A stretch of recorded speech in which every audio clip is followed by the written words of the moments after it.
आपसे मेरा सवाल है कि उस पार्टी में रहना मेरे लिए ठीक था या नहीं था? नहीं था। मैं उसकी पॉलिसी में तनकीद नहीं कर रहा हूं। कांग्रेस सेकुलर है और सेकुलर रहेगी, लेकिन मुझे रियासती लीडरान से मुझे बहुत दिक्कत थी। अगर हमारे नौजवानों का काम नहीं हो, हमारे मुसलमानों का काम नहीं हो, हमारे शहर का विकास नहीं हो, हमारे शहर का डेवलप नहीं हो, मजदूरों का काम नहीं हो, बुनकरों का काम नहीं हो, मैंने फैसला किया कि जो मैंने वादा इस शहर की आवाम से किया, नौजवानों से किया, वो मुझसे पूछते कि आप तो अपनी सरकार आ गई ना, रिजर्वेशन दिलाओ। मजदूर मेरे से सवाल करते, बुनकर करते, छोटे मोटे ठेले पे गाड़ी धंधा करने वाले पूछते। बदकिस्मती हमारी अपनी थी कि मैं हार गया। 15 महीने फिर भी इंतजार किया हमने कि शायद का नुमाइंदा कुछ करेगा। मैं चाहता तो आप लोगों से ये बोल सकता था, शहर के आवाम से बोल सकता था कि मैं तो हार गया, मैं क्या करूं। लेकिन नहीं, आप लोगों ने जो 80,000 वोट मुझको दिया, मेरा कर्तव्य है, मेरी जिम्मेदारी है कि मैं आपके लिए खड़ा रहूं और आखिरी तक आपके लिए लड़ता रहूं। ये मेरी अपनी जिम्मेदारी है और मैं उसको लड़ता रहूंगा, और इसके लिए कांग्रेस पार्टी से मैंने इस्तीफा दे दिया। मेरे रास्ता अब अलग मैं चुन रहा। आप बताओ कि कौन सा रास्ता चुनना चाहिए। मैंने शहर का जो जायजा लिया, शहर से जो मैंने राय ली, जो आप लोगों से मशवरा लिया, आप पहले हाथ उठाकर बोलो कि जो मैं ऐलान करूंगा आप लोग मेरे साथ हो ना, ताकत बनकर, पूरी ताकत के साथ कारपोरेटर से लेकर एमएलए तक आप साथ रहे और आगे भी साथ रहेंगे।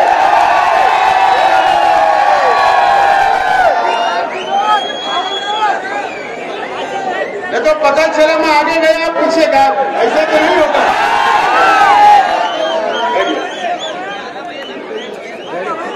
मैंने जो राय, आप बैठ जाइए, अभी बहुत बोलना है मुझे। अभी आप 10 रोज वाला टाइम नहीं है, गैस तो बनने वाला है शनिवार से।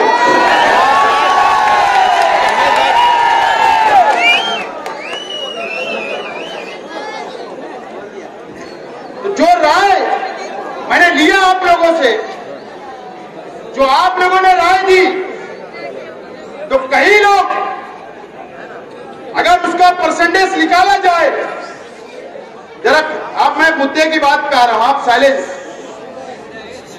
जो आप सुनने आए हो तो आप शुरू कर रहा हूं।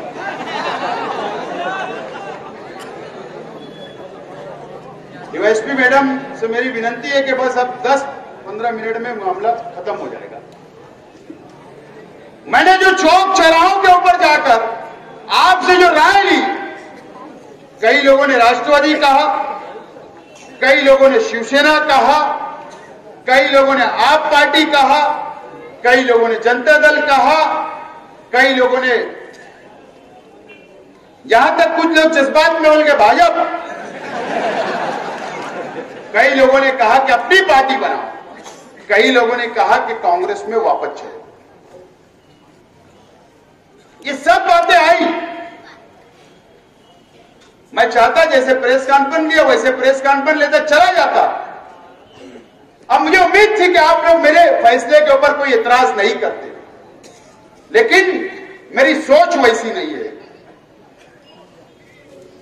मैं चाहता हूं कि आपकी राय के साथ चलूं, मैं चाहता हूं कि आपके साथ चलूं, मैं चाहता हूं कि आपका भविष्य बने, मैं चाहता हूं कि आपके बच्चों का भविष्य बने। मैं इसलिए राय ले रहा था। अगर उसका कैलकुलेशन मैंने किया, जो राय लिया, तो 70% लोगों की राय राष्ट्रवादी कांग्रेस पार्टी की आई है। 70% राष्ट्रवादी कांग्रेस की राय आई और सेकंड नंबर पर शिवसेना की आई, थर्ड नंबर पर आप पार्टी की आई। अब कुछ लोग ने दावत भी दिया था, हमारे दरवाजे खुले हैं जनता दल के लोगों ने। मतलब कड़ी कोंडा ही नहीं है उसमें। बहरहाल अल्लाह का करम है, किसी ने राय नहीं।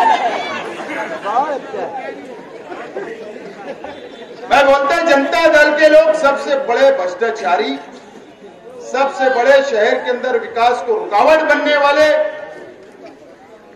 दीमक की तरह चाट रहे शहर। बहरहाल उनकी किसने राय नहीं दिया। और मैंने जो पहले ऐलान किया था कि जातिवादी पक्ष से नहीं चलेगा, चाहे वो भाजपा हो चाहे वो एमआईएम हो, वो एक सिक्के के दो रूप,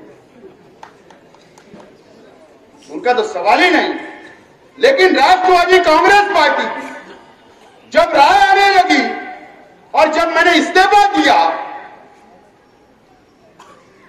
तो मुझको दूसरे ही दिन से संपर्क करने की कोशिश कई लोगों ने की।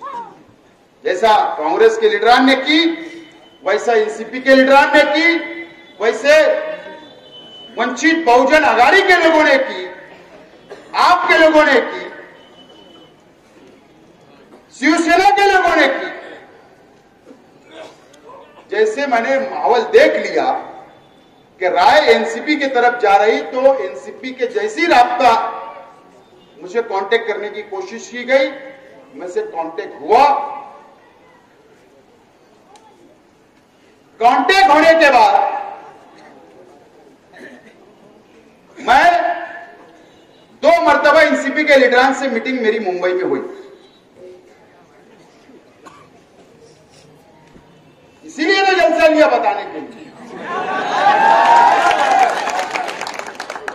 2 मीटिंगें मेरी हुई और आला लीडरान से हुई। अल्लाह का करम है, तुम्हारे भाई का बहुत वजन है।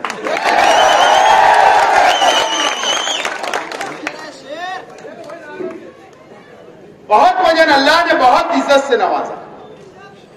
आप लोगों की दुआएं आला लीडरान से हुई और उन्होंने मुझसे वादा कर रहे हैं कि आपकी जो शरायत है, आप जो शहर के लिए चाहते हो, हम उसके लिए तैयार हैं। उसके लिए तैयार हैं। अगर मैं ये बात बोलूं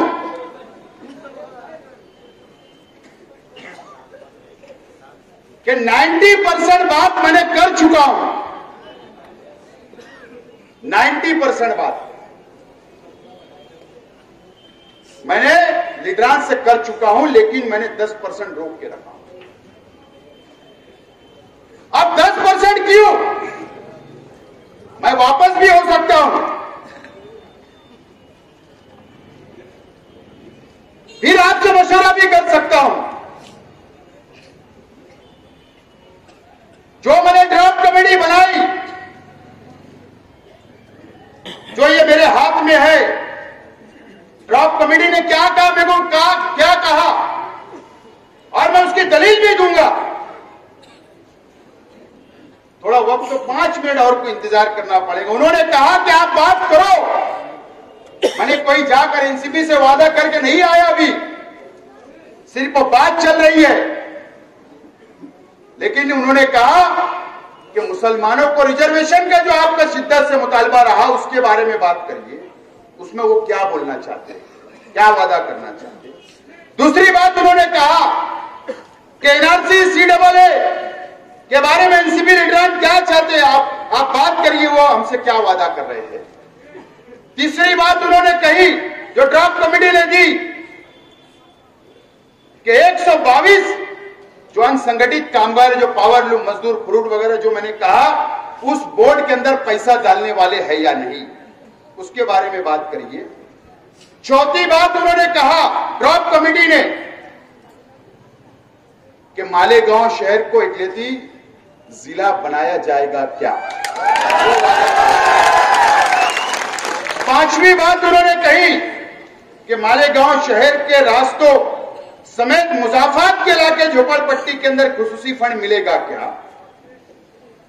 छठी बात कही कि पावर लूम से जुड़े हुए मजदूर, मुकादम, बेघर लोग हाउसिंग मिनिस्ट्री से कि मालदा घरकुल योजना के अंदर उनको मकान मिलेगा क्या। सातवीं बात कि मुसलमानों को मौजूदा शाह बिरादरी, मुस्लिम मेथर और जो 22 मुसलमानों में अलग अलग ओबीसी है, उनके जो मसाइल है उसके ऊपर बात करें कि उनका मसला हल होगा क्या। आठवां सवाल जो ड्राफ्ट कमेटी ने मुझे दिया कि बात करो, मालेगांव शहर में गरीबी की सतह का नीचे जो सर्वे अभी तक रुका है, कई गरीब परेशान है, वो होगा क्या, वो बात करो। नौवा जो मुद्दा है, एमआईडीसी के अंदर, साइना एमआईडीसी के अंदर जमीन एक्वायर की जाएगी क्या, और D plan zone, development plan जो हत्तवाड़ का है उसके अंदर सनती जोन डिक्लेयर किया जाए। 10वां सवाल जो मुस्लिम बस्तियों को के अंदर जितनी मस्जिद है, जितनी ईदगाहें है, जिनकी खानकाह है, कब्रिस्तान है, वक्फ बोर्ड के मसाइल हल होना चाहिए, ये बात करो। मालेगांव के अंदर जो आईटीआई कॉलेज मेरे वक्त में मंजूर हुआ, सीनियर कॉलेज, जूनियर कॉलेज की बात करो। हमारे बीओएमएस डॉक्टर्स को जो सरकारी नौकरियां नहीं मिलती उसके ताल्लुक से बात करो। 13 मालेगांव जनरल हॉस्पिटल में हर किस्म का इलाज होना चाहिए, उसके लिए मशीनरी मांगो। 14 मालेगांव जनरल हॉस्पिटल में जीवनदायी स्कीम शुरू की जाए ताकि गरीब भाइयों को उसका फायदा हो। और 15 गौवंश कानून के अंदर तरमीम की जाए। ऐसे 15 सवाल जाकर बोले एनसीपी के लीडरान से आप बात करो, अगर इस पे वादा करते तो आप एनसीपी में चले जाओ, ऐसा ड्राफ्ट कमेटी ने कहा। दोस्तों और साथियों, सबसे अहम बात कि अगर एनसीपी ने यह वादा किया कि हाँ ये आपके मसाइल हम हल करेंगे, तो मेरा यह नहीं मानना है कि बस हमको थाली में सजाकर मिलेगा, बल्कि इसके ऊपर मेहनत करना पड़ेगा, पाठपुरावा करना पड़ेगा। लेकिन अहम बात यह है कि अगर घरकुल योजना के अंदर मजदूरों को, मुकादम को या बेघर लोगों को चाहिए तो हाउसिंग मिनिस्ट्री एनसीपी के पास में है, राष्ट्रवादी के पास है। अल्पसंख्यक मंत्री कौन? एनसीपी का है, नवाब मलिक साहब है, जो रिजर्वेशन का मसला उस डिपार्टमेंट से हल हो सकता। गृह डिपार्टमेंट एनसीपी के पास है, जो CAA का, एनआरसी का मसला हल हो सकता। मजदूरों के बोर्ड का मसला जो दिलीप वरसे पाटिल साहब है, जो कामगार मंत्री है, उनके पास हल हो सकता। जो रास्तों के फंड की बात है, डेवलपमेंट के फंड की बात है, वो जो फाइनेंस मिनिस्टर अजीत दादा पवार साहब से हल हो सकता। गरीबी की सतह का नीचे जो सर्वे रहता है, वो राज्य मंत्री नगर विकास जो राष्ट्रवादी के पास है, वहां से मसला हल हो सकता। शिवसेना के पास एमआईडीसी हेल्थ ऑफिसर अपना मशीनरी का, हॉस्पिटल का, और राजेश टोपे है, बीओएमएस डॉक्टरों का मसला उसमें हल हो सकता। ईदगाहों का मसला अल्पसंख्यक विभाग से हल हो सकता। पावर लूम के लिए टेक्सटाइल जोन, टेक्सटाइल पॉलिसी बनाने के लिए पावर लूम बुनकर भाइयों के लिए वो मसला मिनिस्ट्री से हल हो सकता है, वो कांग्रेस के पास है। बोलने का मतलब ये ड्रॉप जो बना है, ये ड्रॉप 90% वजारत एनसीपी के पास है।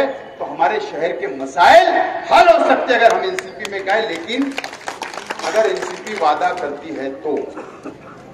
और ये कल मैं उन एनसीपी के लीडरान को, ये पूरे 15 में जो हमारे मुद्दे हैं, मुतालबात है शहर के विकास, शहर के डेवलप के, मैं उनको मेल करूंगा, इनको कल भेज दूंगा मेल के जरिए, और उनसे कहूंगा कि मैंने जो जलसा लिया, जो मेरी ड्राफ्ट कमेटी बनी, जो मेरे शहर की आवाम की राय है, वो ये है।